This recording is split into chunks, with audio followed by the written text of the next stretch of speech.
స్తోత్రం స్తోత్రం మహాపరిశుద్ధుడు మహోన్నతుడు మహిమ కలిగిన దేవా, నిత్య నివాసిన మా ప్రియ పరలోకపు తండ్రి, మీకు వందనాలు స్తోత్రాలు. ప్రభువా, ఈ సమయంలో నీ వాక్యపాద సన్నిధికి వచ్చాం అయ్యా. నీ వాక్యము ద్వారా నాతో మాతో అందరితో మీరు మాట్లాడండి. ఈ వాక్యమును నీటి ద్వారా ఉదక స్నానం చేయబడి, ఈ వాక్యం అనే అగ్ని ద్వారా అయ్యా పరిశుద్ధపరచబడి పవిత్రపరచబడి, అయ్యా నీ వాక్యం అనే ఆహారము ద్వారా తృప్తి పొందపరచబడి, అయ్యా నీ వాక్యమును బట్టి మా అడుగులు స్థిరపరచబడడానికి సహాయించండి. వాక్యమైన దేవా, నీ వాక్యరూపిగా నాతో మాతో అందరితో మీరు మాట్లాడి మీ నామానికి మహిమ ఘనత ప్రభావంలో ఆరోపించుకుంటారని యేసయ్య నామములో ప్రార్థించి అడిగి వేడుకొంచున్నాము తండ్రి, ఆమేన్. Praise the lord. దేవుని నామానికి మహిమ. మొదటిగా దేవునికి వందనాలు. అలాగే నాకు ఈ సమయం ఇచ్చిన అయ్యగారికి నా హృదయపూర్వకమైన వందనాలు. అలాగే ఇక్కడ ఉన్న మీ అందరికి కూడా వందనాలండి. అందరూ బాగున్నారు కదండి? దేవుని కృపను బట్టి అందరం బాగున్నాము. పోయిన వారం మీద ఈ వారం కొద్దిగా తగ్గినట్టున్నాం లెక్క. దేవుని కృప. మరి ఎవరైతే రావాలనుకున్నారో వచ్చారు, రాలేకపోయిన వాళ్ళ గురించి మనం మరొకసారి ప్రార్థన చేసుకొని వాళ్ళని పిలుచుకుందాం. ఎందుకంటే తర్వాత వారానికి వాళ్ళు రావాలి కదా, రావాలని చెప్పి వారి గురించి తర్వాత ప్రార్థన చేద్దాము.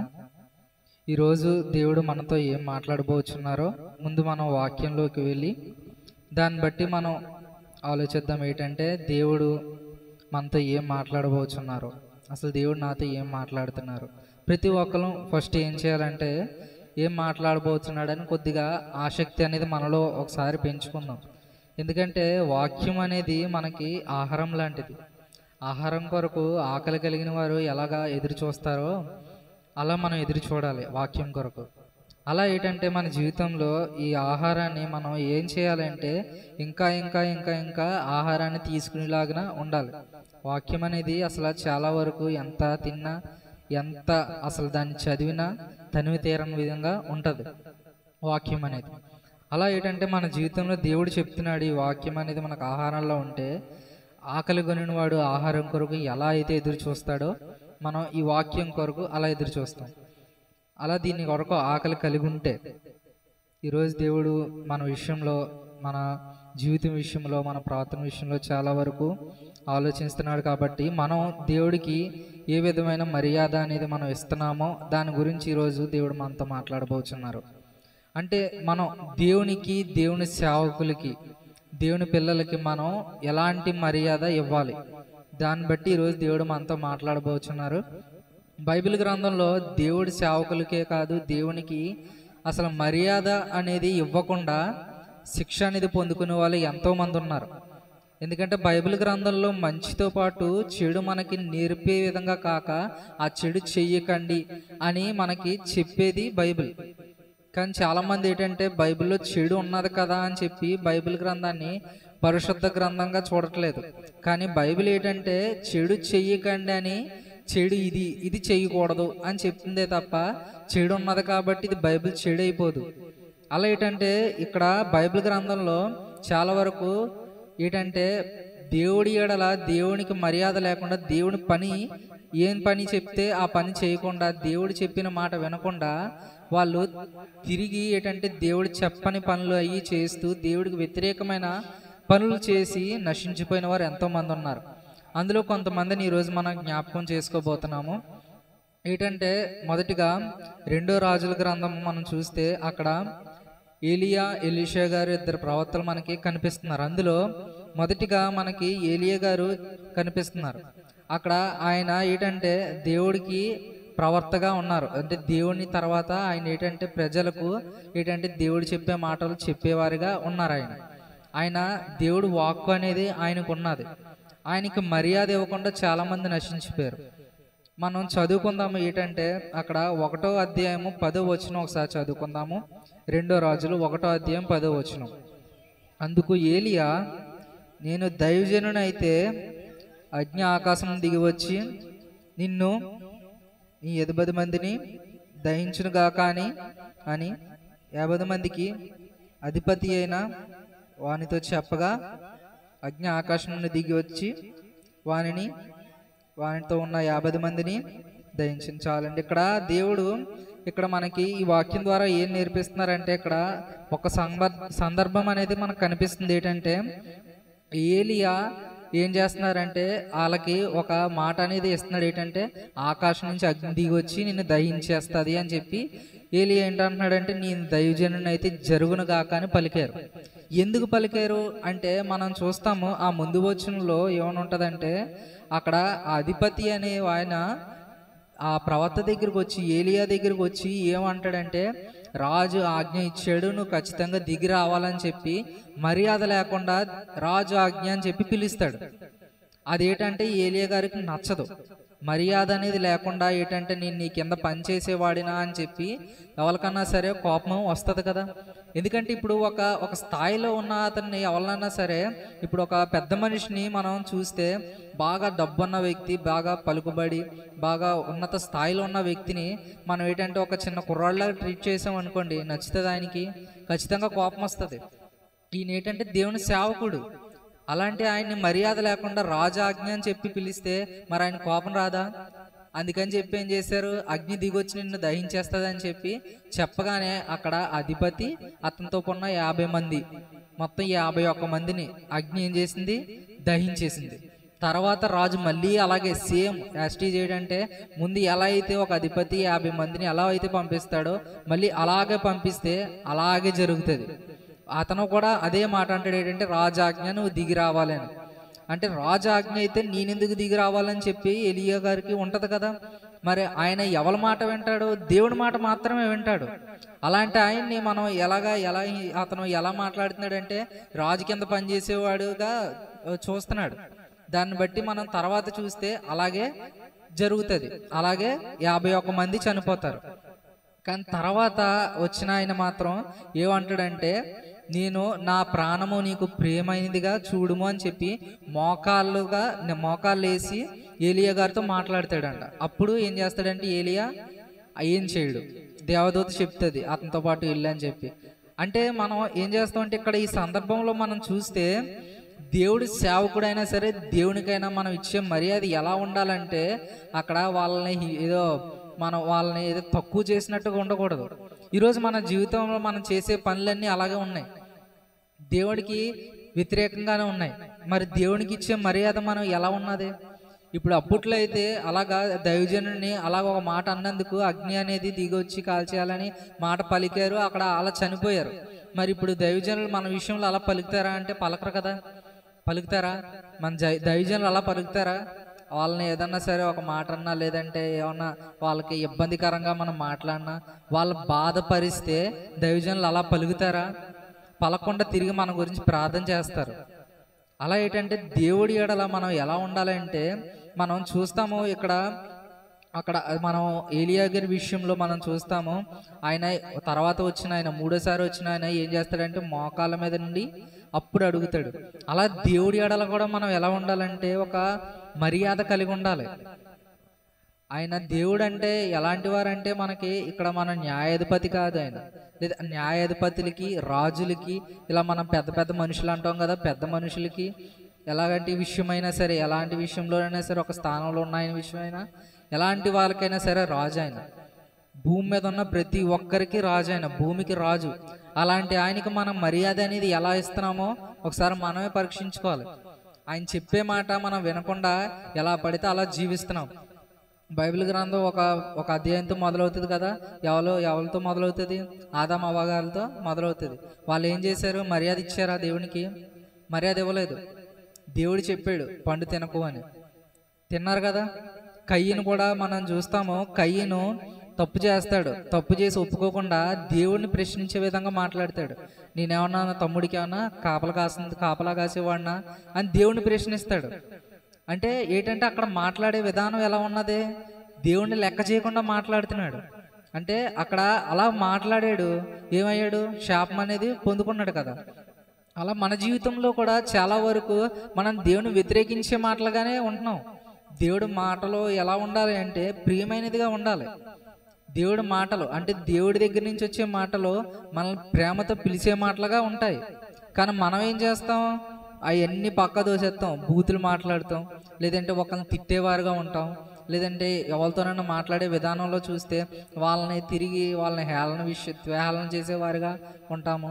ఇలాగా ఏంటంటే దేవుడి విషయంలో మనం మర్యాద ఎలా ఇస్తున్నామో మనం పొరుగు వారిని కూడా అలాగే ఇవ్వాలి మర్యాద అనేది.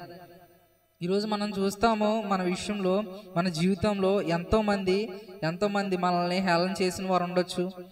ఎంతోమంది మన విషయంలో మన ప్రవర్తనను బట్టి హేళన చేసేవారు ఉండొచ్చు, తిట్టేవారు ఉండొచ్చు. కానీ వాళ్ళందరినీ పక్కన పెట్టండి, కానీ దేవుడి విషయంలో మనం దేవుని సేవకులకి మర్యాద అనేది ఇస్తున్నామా లేదా? ఇక్కడ దేవుడు అడుగుతున్నాడు, ఇప్పుడు మనల్ని ప్రతి ఒక్కరిని అడుగుతున్నారు దేవుడు, నేను నిన్ను తయారు చేశాను, నేను నిన్ను సృజించాను, నీ జీవితంలో ఇలా ఉన్నావంటే దానికి కారణం నేను. ఇలాగ నా దగ్గరికి అది రావాలంటే మన ఇద్దరికి మధ్యలో దైవ సేవకుడిగా నా బిడ్డ ఉన్నారు. మరి మా ఇద్దరికి నువ్వు మర్యాద ఏ విధంగా ఇస్తున్నావు అని దేవుడు ప్రశ్నిస్తున్నాడు ప్రతి ఒక్కరిని. ఈరోజు మనల్ని దేవుడు ఎలా ప్రశ్నిస్తున్నారు అంటే, నువ్వు నాకు మర్యాద ఇస్తున్నావా, లేదంటే పట్టించుకోకుండా ఎలా నీ ఫ్రెండ్గా, లేదంటే నీ తర్వాత వాడినిగా, నీ తమ్ముడిగా ఎలాగ ట్రీట్ చేస్తున్నావా అని చెప్పి దేవుడు ఈరోజు ప్రశ్నిస్తున్నాడు. ఈరోజు చూస్తాము మన విషయంలో ఎలా పడితే అలాగా దేవుని సన్నిధిలోకి రావడం, ఎలా పడితే అలా దేవుని వాక్యాన్ని ఎలా పడితే అలా వాడడం. ఈరోజు మనం ఏమన్నా కొద్దిమంది కూర్చొని సరదాగా మాట్లాడుకుంటున్నప్పుడు దేవుడు మాటలు అనేవి వస్తూ ఉంటాయి మధ్యలోని. దేవుని వాక్యం అనేది అప్పుడు మాట్లాడుతూ ఉంటారు చాలామంది. ఏంటంటే సరదాగా మాట్లాడుతూ ఉంటారు. అది దేవుని వాక్యం అనుకుంటున్నారా, లేదంటే దేవుడు ఏదో సరదాగా మీరు మాట్లాడుకుని ఒక జోకులా తీసుకుంటున్నారా దేవుని వాక్యాన్ని? ఈరోజు దేవుడు చెప్తున్నాడు ప్రతి ఒక్కరితో, మీరు నా వాక్యాన్ని ఎలా తీసుకుంటున్నారో దేవుడు ఒక విధంగా అడుగుతున్నారు మనల్ని. ఒక విధంగా దేవుడు అడుగుతున్నారు, అసలు నాకు మర్యాద ఏ విధంగా ఇస్తున్నారు, మీరు మర్యాద అనేది మీకు ఇవ్వడం వచ్చా లేదా అని చెప్పి దేవుడు ఈరోజు అసలు ఒక ఆలోచనలో పడే స్థితిలో మనం మర్యాద అనేది ఇస్తున్నాం. ఈరోజు మనం ఒక చిన్న పిల్లాడు ఉన్నారు మన జీవితంలో. ఇప్పుడు మన పిల్లలు ఎవరొకరు ఉంటారు కదా, చిన్న వయసులో పిల్లలు, వాళ్ళు ఏంటంటే ఎవరైనా పెద్దవాళ్ళు కనబడినప్పుడు వాళ్ళకి మర్యాద ఇవ్వాలని తల్లిదండ్రులు నేర్పిస్తూ ఉంటారు.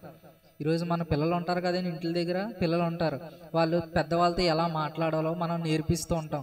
పెద్దవాళ్ళతో ఎలా మాట్లాడాలి, ఇలా జాగ్రత్తగా మాట్లాడాలి, మర్యాద అనేది ఇలా ఇవ్వాలి, వాళ్ళని ఎలా పడితే అలా పిలవకూడదు, అన్నయ్య అన్నప్పుడు అన్నయ్య అని పిలవాలి తప్ప వాళ్ళని పేరు పెట్టి పిలవకూడదు, లేదంటే ఎవరినన్నా సరే ఎలా పిలవాలి ఏంటని మనం పిల్లలకు నేర్పుతాం కదా. మరి మనం దేవుడిని ఎలా పిలుస్తున్నాము? మనం దేవుని సన్నిధిలో వచ్చినప్పుడు దేవుని సేవకుడిని ఎలా పిలుస్తున్నాము? దేవుని సన్నిధిలో ఉన్నప్పుడు దేవుని వాక్యాన్ని ఎలాగా ఆలోచన చేస్తున్నాము? దేవుని వాక్యాన్ని, బైబిల్ గ్రంథాన్ని మనం ఎక్కడ పడేస్తున్నాము? దేవుని వాక్యంలో మనం చూస్తూ ఉంటాం, దేవుని వాక్యాన్ని ఎలా పడితే అలా వాడకూడదు, దేవుని సేవకుడిని ఎలా పడితే అలా పిలవకూడదు, ఆయన విషయంలో మనం చాలా జాగ్రత్తగా ఉండాలని ఎన్నో మాటలు వింటూ ఉంటాం.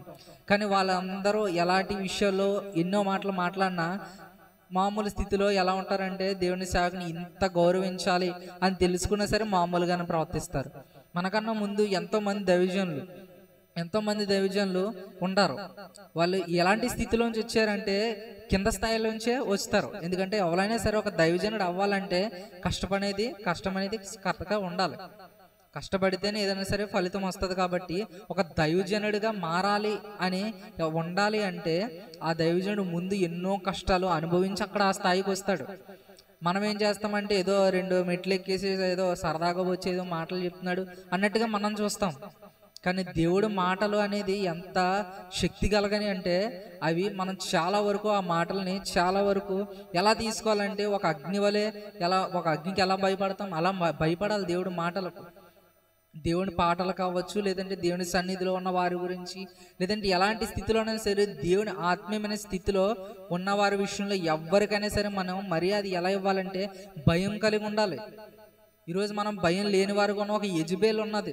యెజబెల్ అసలు దేవుని సేవకులు అంటే అసలు భయమే లేకుండా ఉన్నది. ఎలా చనిపోయిందంటే ఒక కుక్కలు నాకే అంట శరీరాన్ని, కుక్కలు తిన్నాయంట శరీరంలో ఏ పార్ట్ వదలకుండా చేతులు, అరచేతులు ఇలాగ కొన్ని పాటలు తప్ప ఏ పార్ట్ మిగలకుండా తినేసాయంట కుక్కలు.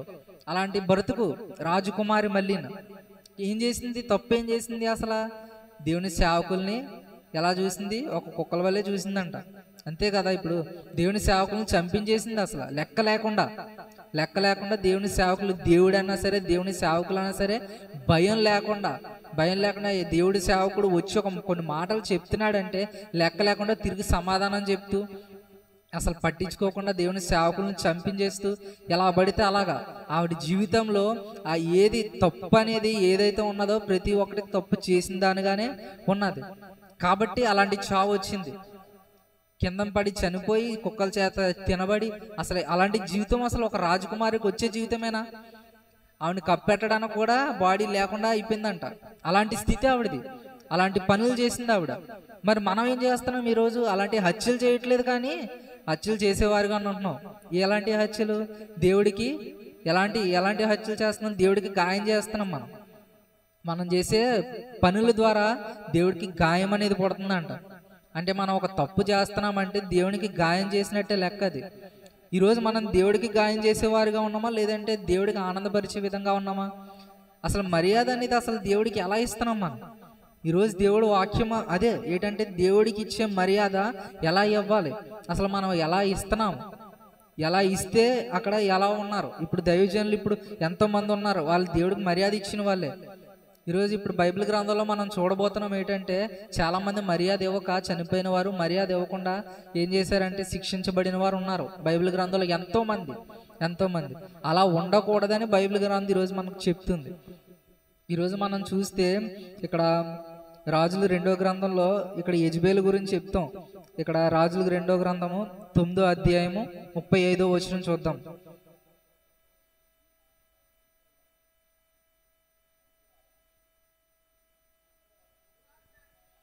వారి దానిని పాతి పెట్టబోయిరి, అయితే దాని కపాలమును పాదములను అరచేతులను తప్ప ఏమీ కనబడలేదు. అక్కడ చూస్తున్న యెజబేల్లో ఏ పాటలు మిగిలే?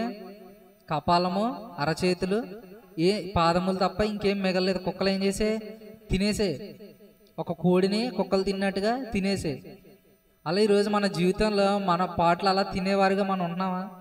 మరి అంతే, మన జీవితంలో మనం చేసే పనులకి అలాంటిదే వస్తుంది ఒక రకంగా చెప్పాలంటే. కానీ అలాంటి చావు ఈరోజు మనకు రాకుండా దేవుడు ఇంకా మనల్ని ప్రేమిస్తూ ఇంకా మన జీవితంలో మనకు తోడుంటూ ఇంకా మనం ఎలా పడితే అలా జీవించినా, దేవుడికి మర్యాద ఇవ్వకుండా ఎలా పడితే అలా జీవించినా సరే దేవుడు మనల్ని ఇంకా ప్రేమిస్తూనే ఉన్నాడు.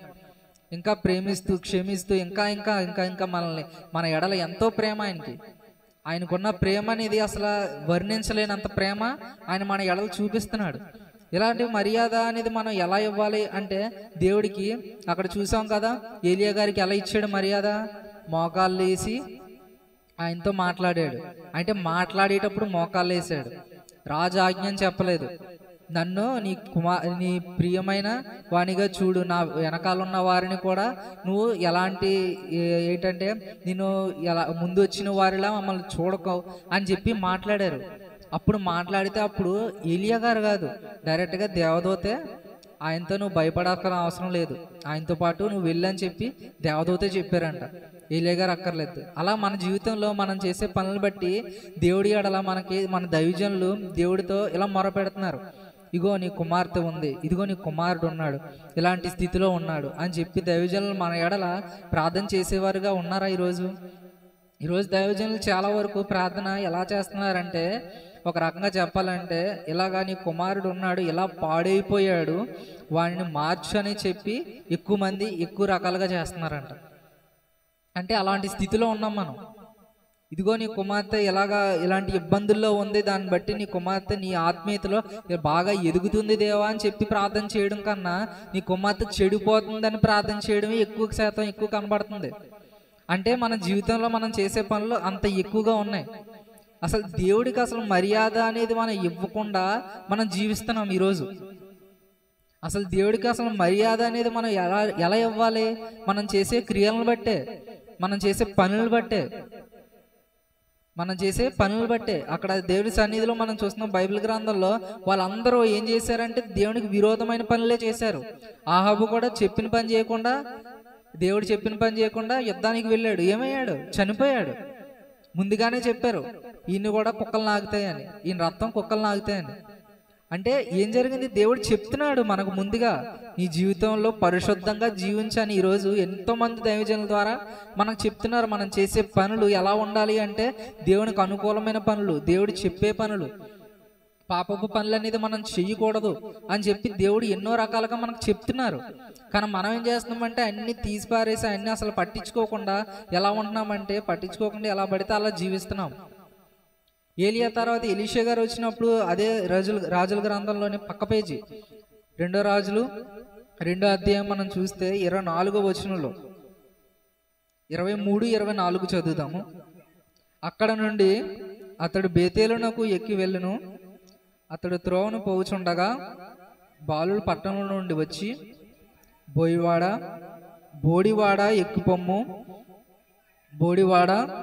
ఎక్కుపొమ్మని అపహాస్యము చేయగా అతడు వెనుకకు తిరిగి వానిని చూచి యెహోవా నామమును బట్టి వాణ్ణి శపించాను. అప్పుడు 2 ఆడు ఎలుగుబంట్లు అడవిలో నుండి వచ్చి వారిలో 42 బాలులను చీల్చివేసిన. ఇక్కడ చూస్తున్నాము, అక్కడ 42 మందిని ఏం చేశాయి, 2 ఎలుగుబంట్లు వచ్చి చంపేశాయి, చీల్చి. ఎందుకు? దేవుని సేవకుని ఏం చేశారు? వాళ్ళు అపహాస్యం చేశారు. దేవుని సేవకుడే కదా, ప్రేమ కలిగి ఉండాలి కదా అని చెప్పి క్షమించేసి కదా. మరి అప్పట్లో అక్కడ అపహాస్యం చేశారు, చేసిన వెంటనే వాళ్ళు ఏం చేశారు, శిక్ష అనేది పొందారు. మరి మనం ఈ టైంలో మనం కూడా ఎంతో మందిని అలాగే చేస్తున్నాం కదా. మరి ఇప్పుడు ఈరోజు మనం చూస్తున్నాం, చాలా మంది దైవ సేవకుల్ని ఎలా చూస్తున్నారంటే రకరకాలుగా సోషల్ మీడియాలో ఎన్నో రకాలుగా ఏదో వాక్యం చెప్తున్నప్పుడు ఏదైనా చిన్న మాట వదిలేరంటే ఇంకా పట్టుకొని ఇంకా మళ్ళీ అది మాటల్లో ఒక మాటగా వచ్చినా సరే, లేదంటే ఆ మాట చెప్పినా సరే, లేదంటే అది పొరపాటున వచ్చినా సరే, అదంతా ఇంకా అవసరం. ఆ మాట వచ్చింది కదా, ఇంకా మొత్తం చేసేయడం, ఇంకా ఎలా పడితే అలాగా అనేక మాటలు. ఇప్పుడు అలాగా ఏం లేదు కదా, అలాగా వాళ్ళకి అలాంటి శిక్షలు ఏం లేవు. ఇంకా ప్రేమే ఉన్నది. ఇప్పుడు దేవుడి ప్రేమ ఇంకా చూపిస్తున్నారు, మారమని చెప్తున్నారు. అక్కడ ఎవ్వరిని దైవ సేవకులు ఎవ్వరిని తిట్టరు. ఏంటంటే వాళ్ళు చేసే పనులు తప్పు అని చెప్తారు తప్ప, ఎవ్వరు చేసే పని వాళ్ళు మంచి వాళ్ళు కాదు, లేదంటే వీళ్ళు చెడ్డవాళ్ళు, వీళ్ళు ఇలాంటి వాళ్ళు, వాళ్ళు అలాంటి వాళ్ళు అని వాళ్ళని ఏమి చెప్పరు. నువ్వు చేసేది తప్పు అయితే తప్పు అని చెప్తారు, రైట్ అయితే రైట్ అని చెప్తారు, అంతే. ఎవరైనా సరే ఏ దైవ సేవకుడైనా సరే, ఎలాంటి వారైనా సరే, తప్పు అయితే తప్పు, ఒప్పు అయితే ఒప్పు అని చెప్తారే తప్ప నిన్ను ఏదైనా అపహాస్యం అనేది నిన్ను చేయరు. కానీ దైవ సేవకులను అపహాస్యం చేస్తున్నారు అప్పట్లో. ఈరోజు దేవుడు చెప్తున్నాడు కఠినంగా దేవుడు ఇంకా కరెక్ట్గా ఏంటంటే ముఖాముఖిగా చెప్తున్నారు. అప్పట్లో అలా చేశారు, ఇప్పట్లో అలా చేయట్లేదనా ఈరోజు దేవుడు ప్రశ్నిస్తున్నాడు. మరి అప్పట్లో నా సేవకుడు అలా చేశాడు, దేవుడు సేవకుడు అలా చెప్పగానే ఎలుగుబంట్లు వచ్చి తినేస్తాయా? దేవుడు సేవకుడు చెప్పగానే ఎవరన్నా చెప్తే ఇప్పుడు నేను చెప్తాను అలా వచ్చేస్తాయా? అలా రావు. ఎందుకు వచ్చాయి ఆ రోజు? దేవుడు సేవకుడు ప్లస్ ఏంటంటే వాళ్ళు ఏం చేసే అపహాస్యం చేశారు, తప్పు చేశారు. వాళ్ళు తప్పు చేశారు కాబట్టి అక్కడ దేవుడి సేవకుడికి ఏమైంది, కోపం వచ్చింది. అది తప్పు అని తెలుసుకున్నాడు. తప్పు అని తెలిసి ఏం చేశాడు, వెంటనే శిక్ష వేశాడు. ఈరోజు అలా చేయట్లేదనా, ఈరోజు నేను అలా చేయట్లేదనా ఈరోజు అని చెప్పి దేవుడు ఈరోజు మనల్ని ప్రశ్నిస్తున్నాడు. మనల్నే, బయట వాళ్ళని కాదు ఈ ప్రశ్న మాత్రం. ఎందుకంటే ఈ మాటను బట్టి చాలా మంది అనుకుంటారు ఇలా చెప్పించేస్తున్నాడు అందరిని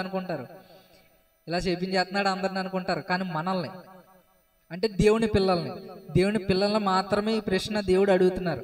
ఎందుకంటే దేవుడి పిల్లలు కాని వారి గురించి ఇంకా దేవుడు పట్టించుకోడు. ఎందుకంటే ఈరోజు మనం ఎలాంటి జీవితం జీవించిన తర్వాత అయినా సరే, తప్పు చేసిన తర్వాత వెళ్ళినప్పుడు నువ్వు ఎన్ని చెయ్యి, దేవుని సన్నిధిలో ఎన్ని చెయ్యి, నువ్వు ఎన్ని కానుకలు ఇయ్యి, ఎన్ని భోజనాలు పెట్టి, ఎలాంటి చర్చిలైనా కట్టించు, ఎలాంటి సేవనే చెయ్యి, నువ్వు తప్పు చేసిన తర్వాత పరలోకం దగ్గరలో కూడా వెళ్ళలేదు. దేవుడు నువ్వు ఎంత మొరపెట్టినా సరే దేవుడు అనే మాట ఒక్కటే, నువ్వెవరో నాకు తెలీదు, అంతే. ఒక్క మాటతో తీసి పారేస్తారు. ఇంకంతే. తప్పు చేసావంటే ఇంకంతే, చాలు. ఇంకా అదొక్కటి చాలు నువ్వు నరకానికి వెళ్ళాలంటే. తప్పు చేస్తే ఇంక చాలు. నువ్వు ఎంత గొప్ప సేవకుడు అయినా సరే, లేదంటే నువ్వు ఎన్ని మంచి పనులు చెయ్యి, ఎలాంటి చర్చిలు కట్టించు, నీకున్న ధనం అంతా దేవునికి ఇచ్చే, నువ్వు తప్పు చేసావంటే ఇంకంటే దేవుడికి ఎవరో నువ్వు తెలియదు. ఇంకంతే. ఈరోజు దేవుడు పిల్లలకు మాత్రమే దేవుడు ఈరోజు ఈ ప్రశ్న వేస్తున్నాడు. అప్పట్లో అలా చేశారు, ఇప్పట్లో అలా చెయ్యలేదన్నా ఈరోజు నన్ను ఎలా చూస్తున్నారు అని దేవుడు ఈరోజు మనల్ని ప్రశ్నిస్తున్నాడు. అప్పట్లో అసలు ప్రాణం అంటే అసలు ఆ రోజుల్లో ఎలా ఉన్నది. ఇప్పుడు ప్రాణం అంటే ఇప్పుడు దైవ సేవకుడు అలా నించొని ఇలా చెప్పగానే అక్కడ 42 మంది అంటే అక్కడ ఎలాగా అసలు అక్కడ రక్తపాతం అంటే అది ఎలా ఉంటుంది? కళ్ళతో మనం చూడగలం. ఈరోజు ఒక శవం ఈరోజు చూడడానికి మనం చాలా భయపడతాం. అక్కడ ఈరోజు ఒక మనిషి చనిపోతే చూడడానికి చాలా భయపడతాం. కానీ ఆ రోజు ఎదురుగా ఎలుగుబంట్లు అంతమందిని అలాగ చంపేస్తే అక్కడ ఇంకెంతలాగా ఉంటుంది? ఈరోజు ఒక్క మనిషి ఏదన్నా సరే ఒక చేయి చేసుకుంటేనే కేసులు అని చెప్పి చాలా రకాలుగా చూస్తున్నాం. అప్పట్లో చావు. ఈరోజు దేవుడు సేవకుడు అలా చెయ్యట్లేదనా, లేదంటే దేవుడు అలాంటి పరిస్థితుల్లోకి మనల్ని తీసుకెళ్ళట్లేదనా, దేవుని సేవకుడు అయిన వారికి లేదంటే దేవునికి మనం ఈరోజు మర్యాద ఇవ్వట్లేదు. ఈరోజు మర్యాద అనేది దేవుడికి ఇస్తే మనం ఎలాంటి స్థితిలో ఉన్నా సరే నిలబడగలుగుతాం. దేవుడు మనల్ని నిలబెడతారు. యోబు గారు ఇచ్చారు మర్యాద, లేకపోతే దావీదు గారు ఇచ్చారు మర్యాద. ఇలా వీళ్ళందరూ మర్యాద కలిగి ఉన్నారు దేవునికి. ఎలాగ ఉన్నారు అంటే దేవుడికి ఏదో మంచి పనులు అంటే చేయడం కాదు, దేవుడు చెప్పిన మాట విన్నారు. వాళ్ళు ఎలా ఉండాలో మంచి మాత్రమే చేశారు. దేవుని చెప్పిన మాట విన్నారు. దేవుని ఎడల ఒక ఆసక్తి కలిగి ఉన్నారు, ఆకలి కలిగి ఉన్నారు. దేవుని వాక్యమందు, లేదంటే దేవుని క్రియలందు, లేదంటే దేవుడు చేసే పనులు అందు దేవుడు ఏం చెప్తాడో చేయాలి అని ఒక ఆసక్తి కలిగి ఉన్నారు. అలా ఆసక్తి ఈరోజు మనం కలిగి ఉంటే దేవుని వాక్యం అనేది మనకి ముందుగా వచ్చిందంటే వెంటనే వినాలి. ఏం చెప్తారు, అసలు దాంట్లో ఏముంది, అసలు దేవుడు నాతో ఏం మాట్లాడుతున్నారు, అసలు ఈరోజు దేవుడు అసలు ఏం మాట్లాడబోతున్నాడు నాతోనేనా, లేదంటే ఆ విషయంలో నేను ఎలా ఉన్నాను, అసలు ఆ ఆకలి మనలో ఉంటే అసలు దేవుడు మనతో మాట్లాడతారు. అసలు ఆకలే లేనిది అసలు దేవుని వాక్యం అంటే దేవుని సేవకుడు మర్యాద లేనిది అసలు పట్టించుకోకుండా మనం ఉంటే దేవుడు మనతో ఎలా మాట్లాడతారు? దేవుని వాక్యం అందు మనం ముందు వినాలి కదా. వింటే అప్పుడు దేవుడు మనతో మాట్లాడితే విన్న వాళ్ళతో ఎవరైనా మాట్లాడతారా? వినకుండా చెవులు మూసుకుంటే ఎవ్వరు ఏం మాట్లాడినా వినిపించదు.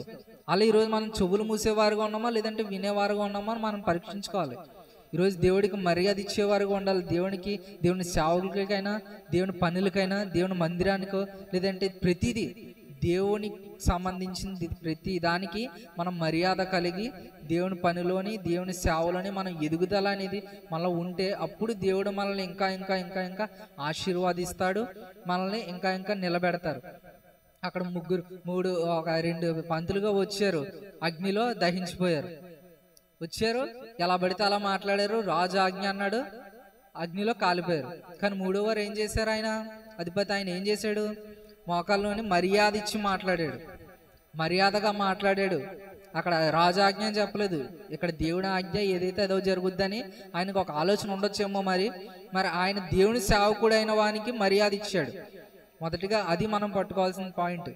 దేవుని సేవకుడు అని మర్యాద ఇచ్చారు. ముందు జరిగిన పరిస్థితిని చూశారు, ఇది దేవుని క్రియ అని చెప్పి ఆయన తెలుసుకున్నారు, మర్యాద ఇచ్చి మాట్లాడారు, బ్రతికారు. తర్వాత ముందు వాళ్ళు ఏం చేశారు? వాళ్ళు మర్యాద ఇచ్చి మాట్లాడలేదు కాబట్టి చనిపోయారు. కాబట్టి ఈరోజు మన స్థితిలో దేవుడు డైరెక్ట్గా మనల్ని చంపారు. మన జీవితంలో మనకి ఎలాంటి స్థితులు వస్తాయంటే దేవుడు మనల్ని విడిచిపెట్టేస్తాడు అంతే. ఏదో దేవుడు మనకు రోగాలు కలుగజేయరు, మనల్ని విడిచిపెట్టేస్తారు అంతే. మనల్ని విడిచిపెట్టిన తర్వాత మనం పట్టుకునేది ఎవరు? దేవుడు విడిచిపెడితే మనల్ని పట్టుకునేది ఎవరు? శాతాను పట్టుకుంటాడు. శాతాను మాత్రం అసలు ఖాళీగా ఉండడు. ఎవరు ఖాళీగా ఉన్నారని చెప్పేసి వెంటనే దూరిపోదాం అని చెప్పి కరెక్ట్ పాయింట్గా ఇంకా ఎలా ఉంటాడంటే ఆయన ఏం చేస్తాడంటే మనం దేవుని వాక్యం అంత ఆకలి అయితే ఆయనకు మనమే ఆకలి, మనల్ని తినేయడానికి. మన పరిస్థితులు అనేది వాళ్ళకి ఇంకా అనుకూలంగా మార్చుకుంటాడు. అలా ఏంటంటే దేవుడు విడిచిపెడతాడు అంతే. విడిచిపెట్టాడో ఇంకా మనం లోకంలో మనం ఎలాంటి పరిస్థితిలో ఉన్నా సరే దిగజార్చేస్తాడు, మొత్తాన్ని పడగొట్టేస్తాడు. దేవునికి మర్యాద అనేది మనం ఈరోజు ఇవ్వాలి. దేవునికి మర్యాద ఇచ్చిన వారి గురించి మనం విందాము. ఏంటంటే వింటే మనం ఏం చేయబడతామంటే మర్యాద ఇచ్చిన వారిగా ఉంటాము, ఉండేవారిగా మనం ఉందాం. కొద్ది వాక్యం దేవుడు దీవించును గాక. ఆమేన్. నీ వాక్యమే నన్ను బ్రతికించెను, బాధలలోనే మదినేచెను. నీ వాక్యమే నన్ను బ్రతికించెను, బాధలలోనే మదినేచెను. కృపాశక్తి దయాశక్తి సంపూర్ణుడా, వాక్యమయ్యున్న యేసు వందనమయ్యా. కృపాశక్తి దయాశక్తి సంపూర్ణుడా, వాక్యమై ఉన్న యేసు వందనమయ్యా. నీ వాక్యమే నన్ను బ్రతికించెను, బాధలలోనే మదినేచెను. హల్లెలూయా. కొన్ని చాలా ప్రాముఖ్యమైన విషయాలు తమ్ముడు మాట్లాడారు. దేవునికి మహిమ కలుగును గాక. అసలు అంశం ఏంటండి? దేవునికి దైవజనునికి మర్యాద ఇచ్చిన వాళ్ళు ఏమయ్యారు, ఇవ్వని వాళ్ళు ఏమయ్యారు. చక్కని అంశాన్ని మరి దేవుడు ప్రేరేపించారా లేకపోతే ఏమన్నా చెప్పారా? నీకు దేవుడు ప్రేరేపించిన విషయమే. హల్లెలూయా. మంచిది.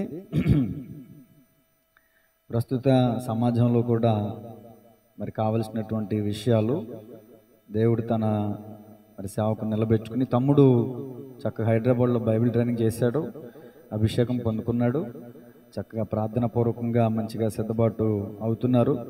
మరి ఈ విధంగా మరి వాడబడుతున్న టైంలో దేవుని చక్కగా దర్శనం ద్వారా మరొక స్థలానికి వెళ్ళి తమ్ముడు కూడా వాడబడాలనేది నా ఆశ.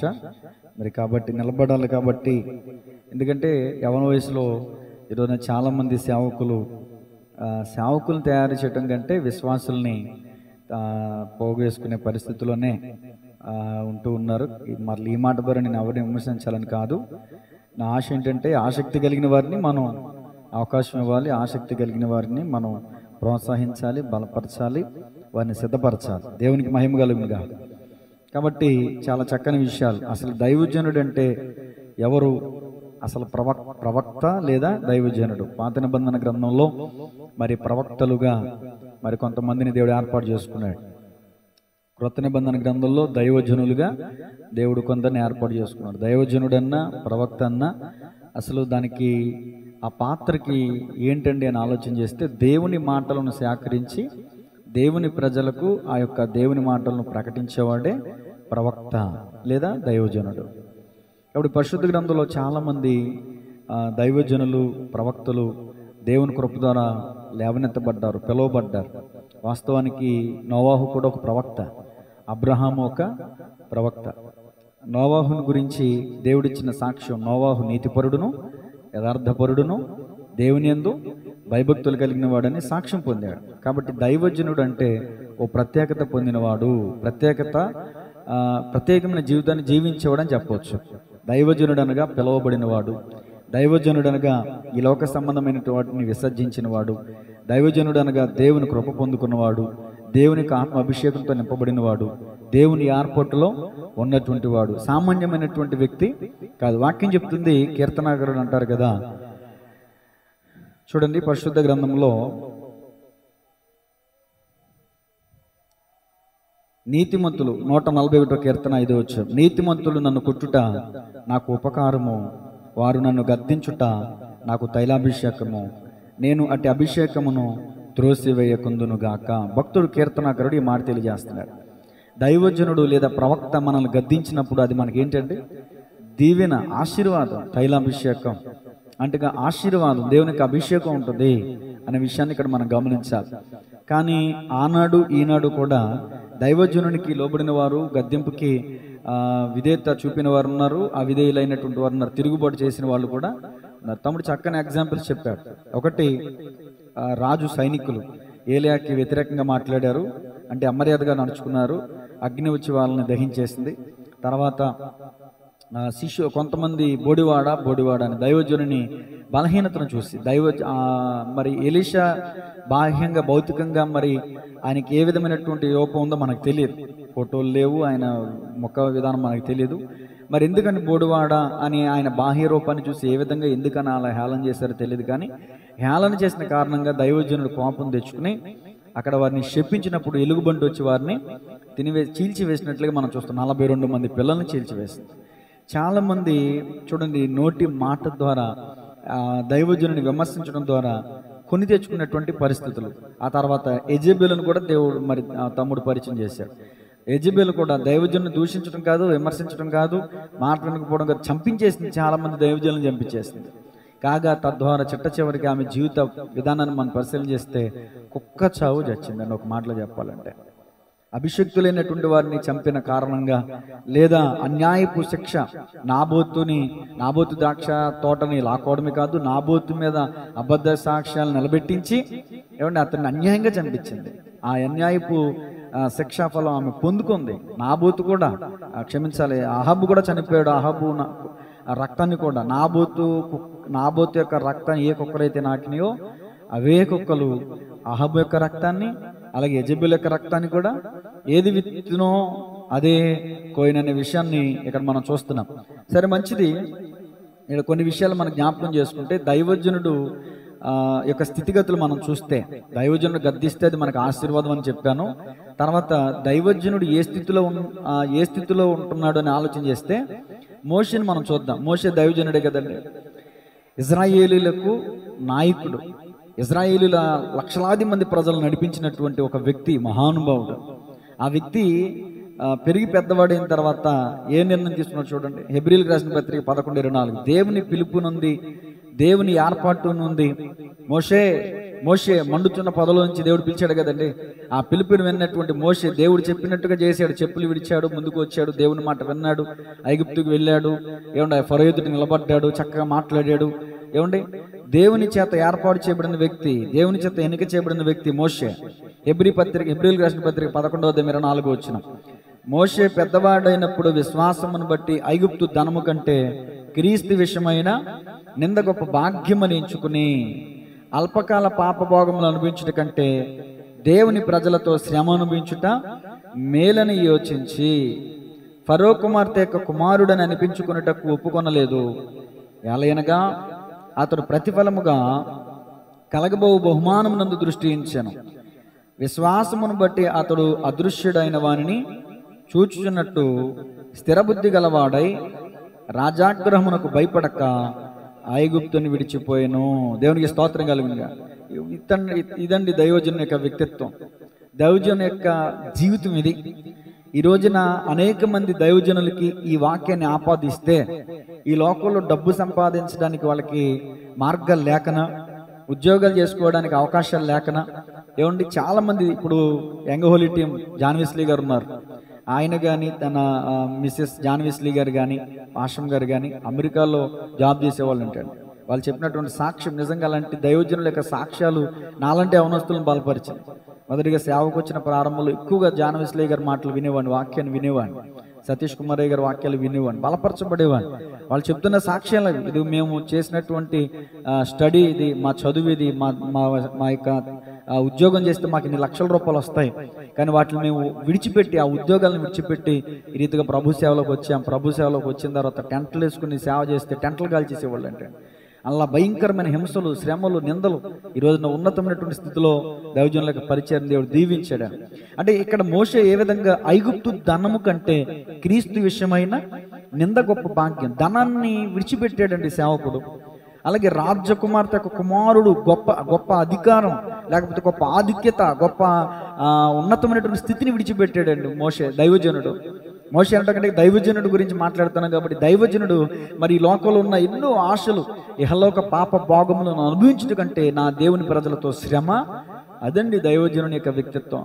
కానీ ఈ రోజున దైవజనుడు అంటే చాలా మందికి చులకన, చాలా మందికి లోకువ, చాలా మందికి మర్యాద లేదు, చాలా మందికి గౌరవం లేదు, రెస్పెక్ట్ లేదు.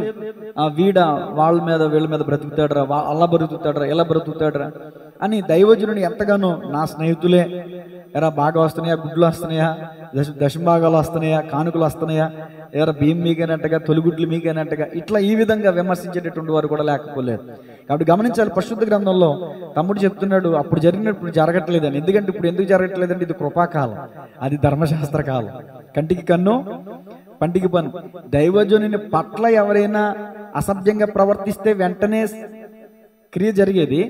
దైవజనుడు దేవుని పట్ల అమర్యాదగా నడిచినా దైవజనుడు కూడా శిక్ష వెనువెంటనే వచ్చేది. అది ఎక్కడ మనం చూడొచ్చు అంటే, దైవజనుని పట్ల లేదా దేవుని పట్ల అబీహు నాదాబులు ఉన్నారండి దేవుని సన్నిధిలో. వాళ్ళు ఎవరంటే ఎలియాజర్, అంటే అహరోను కుమారులు అండి, మోషే యొక్క సహోదరుని యొక్క కుమారులు. యాజకత్వం, వాళ్ళు కూడా దైవజనులే. వాళ్ళ దేవుని మందిరంలో వాళ్ళు ప్రతిష్ఠింపబడిన అగ్ని కాకుండా వేరొక అగ్ని తీసుకొచ్చారు. వెంటనే ఆకాశం నుంచి అగ్ని వచ్చి ఏం చేసింది? దహించేసింది. దైవజనుని పట్ల మర్యాద ఇవ్వకపోయినా వాళ్ళకే కాదు అగ్ని దిగి రావటం, దైవజనులు కూడా అగ్ని దిగి వచ్చి నశించేసిన పరిస్థితులు ఉన్నాయి. కాబట్టి దైవజనులు మనం కూడా మన వాక్యాన్ని పోల్చుకోవాలి, మనం కూడా ఈ వాక్యాన్ని అన్వయించుకోవాలి. అంత మాత్రమే కాదు, దైవజనుడికి ఎదురు తిరిగారు, మోషేకి ఎదురు తిరిగారు. ఎంత గొప్ప స్వభావం కలిగినటువంటి మోషేకి ఎదురు తిరిగారు దాతాను అభిరాముల గుంపు. ఇది ఎక్కడ ఉంటుందంటే సంఖ్యాకాండం, ఇంటికెళ్ళకి చదువుకోండి. సంఖ్యాకాండం 16వ అధ్యాయం మొదటి నుంచి 16వ అధ్యాయం అంతా ఉంటుందండి.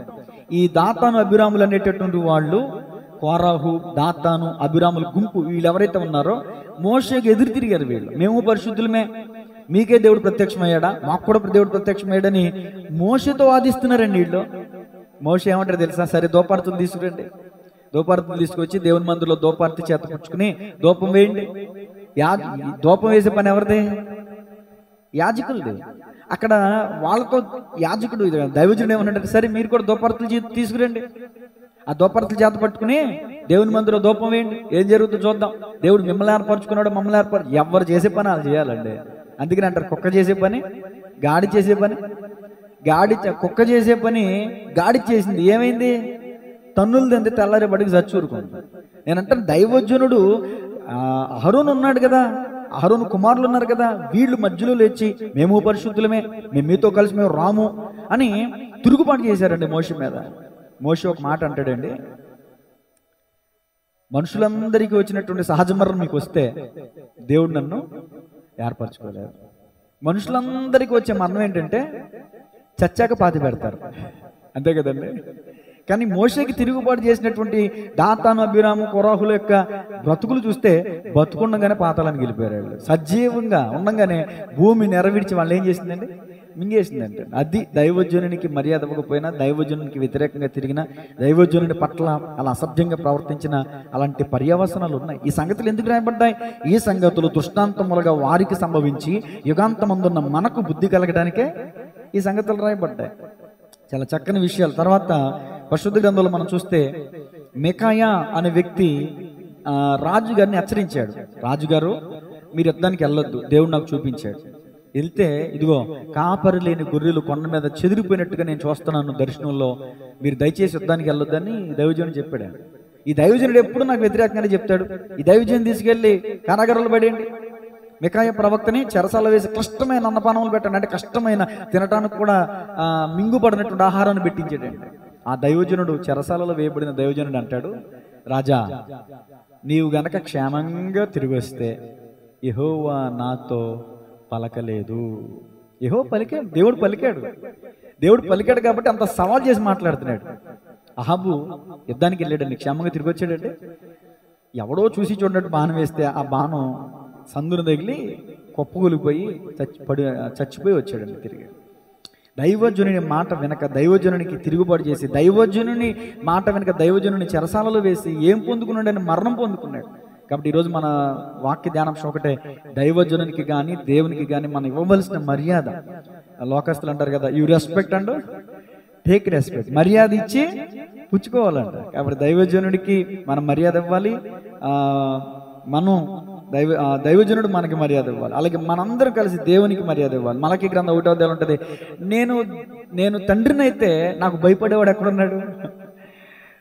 నేను యజమానుడైతే నన్ను గణపరిచేవాడు ఎక్కడున్నాడు? దేవుడు అడుగుతున్నాడండి ఈ మాట. అసలు దేవుని గణపరిచేవారే లేరు, దేవునికి భయపడేవాళ్ళు లేరు.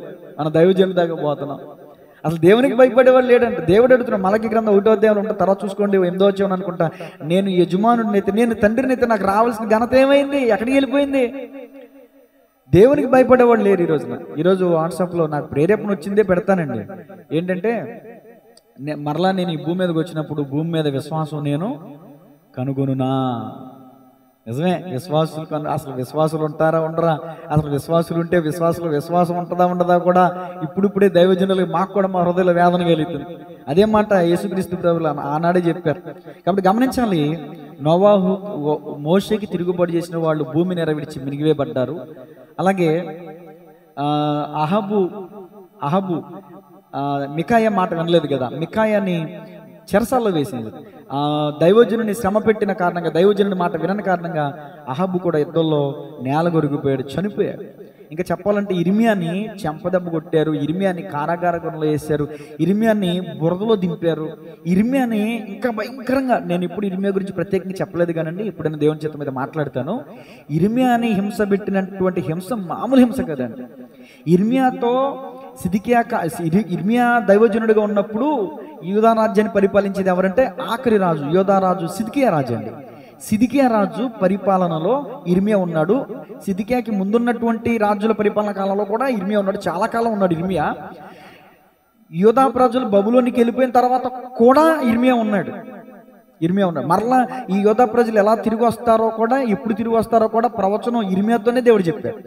అసలు ఇర్మియా దగ్గరికి వచ్చేవాళ్ళు అండి ప్రజలు, వచ్చి దైవజనుడా దేవుడు నీకు ఏం చెప్పాడో చెప్పు, జాగ్రత్తగా ఉన్నది ఉన్నట్టు చెప్పు, సొంత మాటలు చెప్పకు, మేము వింటాం, మేము అనుసరిస్తాం అనేవాడు.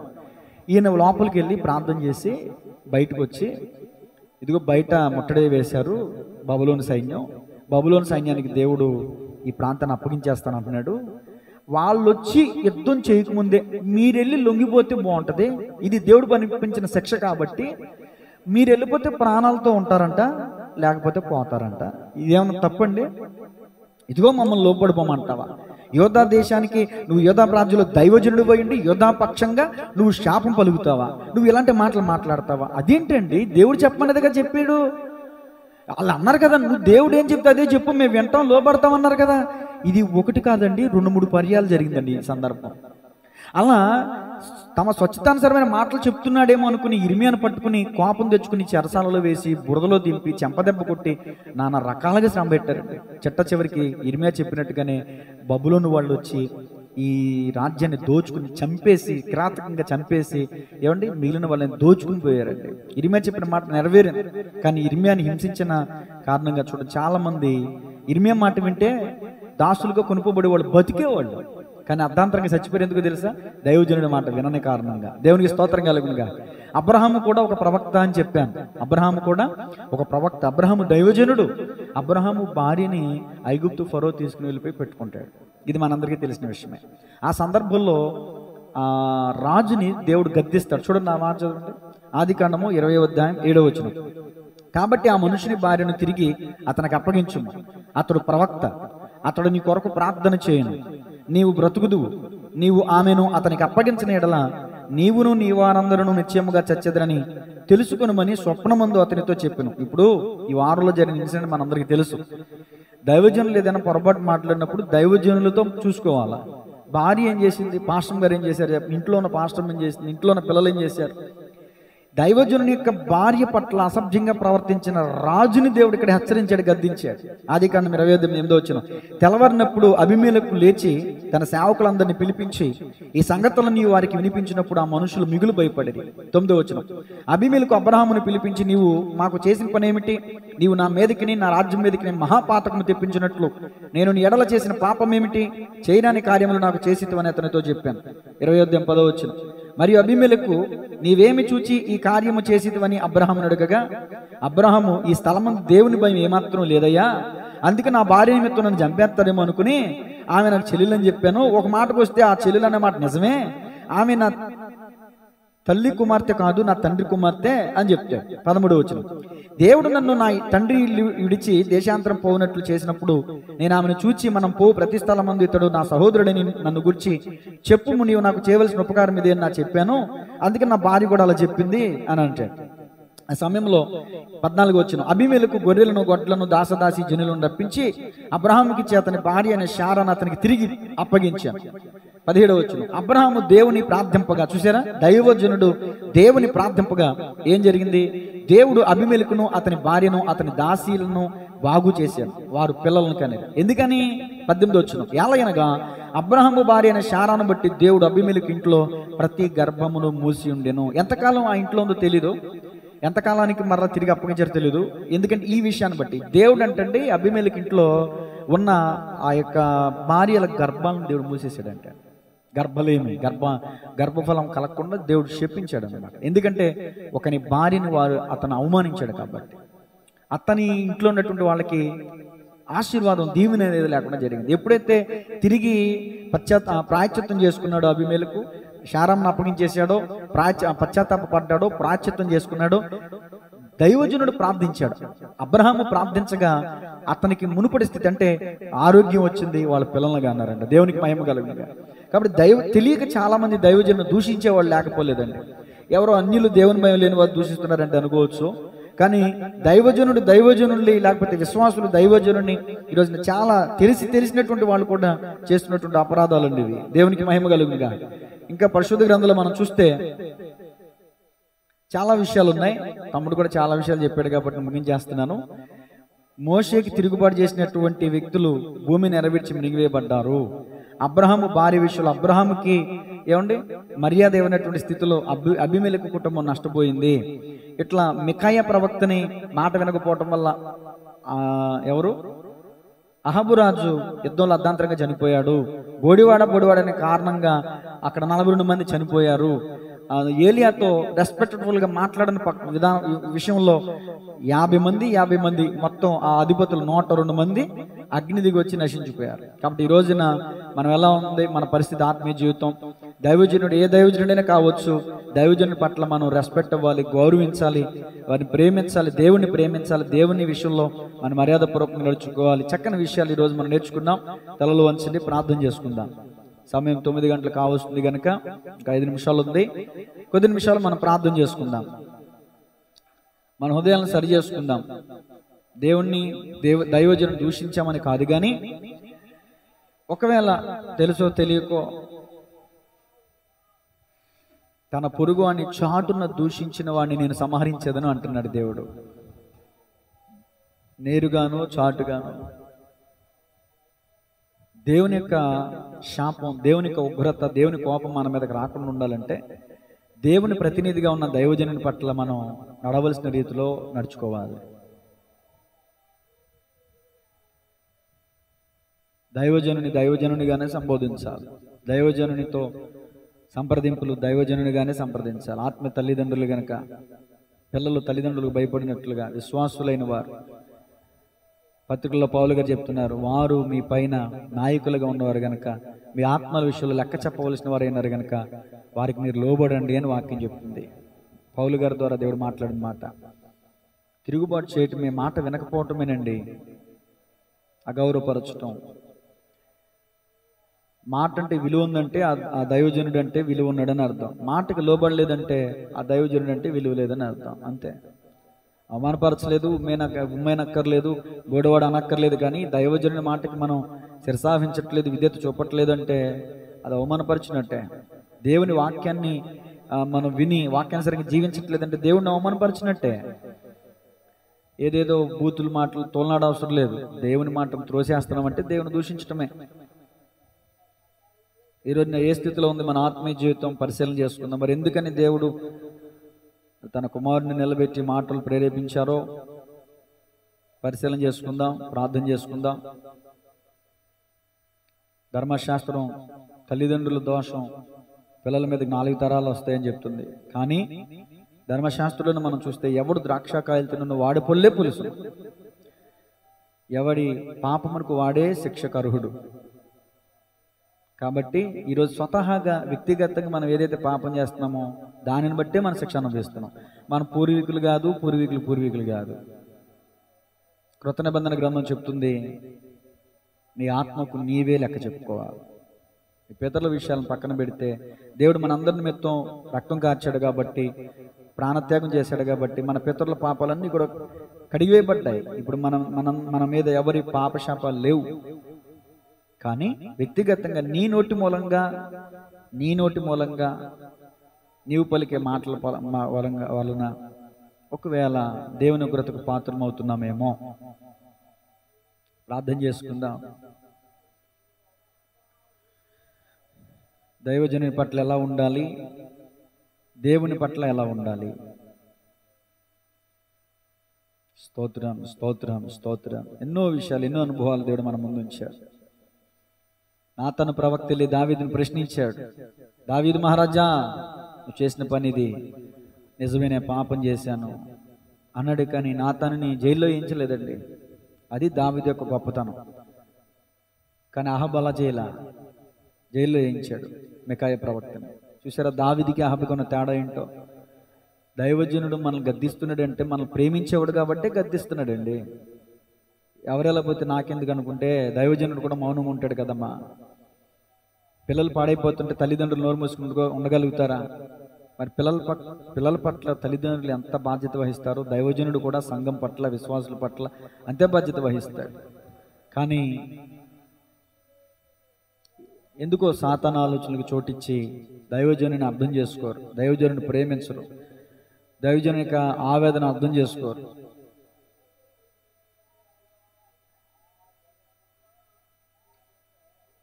దైవజనుని మాట కాదు, అది దేవుని మాట అని గ్రహించరు.